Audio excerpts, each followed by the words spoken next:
Hello friends, আসসালামু আলাইকুম। Welcome to my channel. আজকে তৈরি করব হান্ডি চিকেন তৈরি করার জন্য এখানে 700 গ্রাম চিকেন ভালোভাবে ধুয়ে নিয়েছি। এবার চিকেনের মধ্যে দিয়ে দেব আদা রসুন কাঁচা লঙ্কা বাটা প্রায় 3 চামচের মতো, 4টা সরু সরু করে কেটে রাখা পেঁয়াজ কুচি, 1টা টমেটো কুচি, 1 চামচ জিরে গুঁড়ো, 1 চামচ ধনে গুঁড়ো, 1 চামচ হলুদ গুঁড়ো, 1 চামচ কাশ্মীরি লঙ্কা গুঁড়ো, 1 চামচ গরম মশলা গুঁড়ো, স্বাদ মতো লবণ, 50 গ্রামের মতো সরিষার তেল দিয়ে চিকেনের সঙ্গে সব মশলাগুলো ভালোভাবে হাত দিয়ে কচলিয়ে কচলিয়ে মেখে নেব।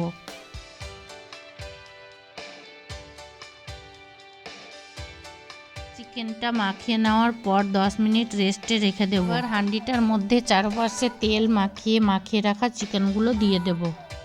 হাঁডিটার মধ্যে তেল মাখিয়ে নিলে চিকেনগুলো তলাতে ধরে যাবে না। এবার ঢাকনা দিয়ে লো টু মিডিয়াম আঁচে জাল দেব।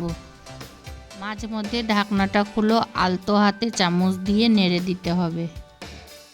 দেখুন চিকেনের কালারটা কত সুন্দর হয়েছে। এভাবে চিকেন রান্না করার সময় কোনো জল ব্যবহার করতে হবে না। এবার সবশেষে কাঁচা লঙ্কা ধনেপাতা কুচি দিয়ে নেড়ে চেড়ে 5 মিনিটের মতো ঢাকনা দিয়ে রেখে দেব।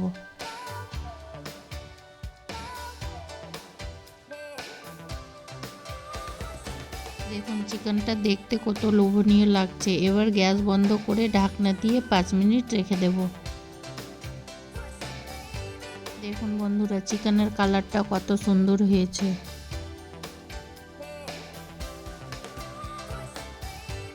গরম গরম ভাতের সঙ্গে এইভাবে চিকেন কষা থাকলে আর কিছুই লাগে না, 1 নিমিষেই সব ভাত শেষ হয়ে যায়।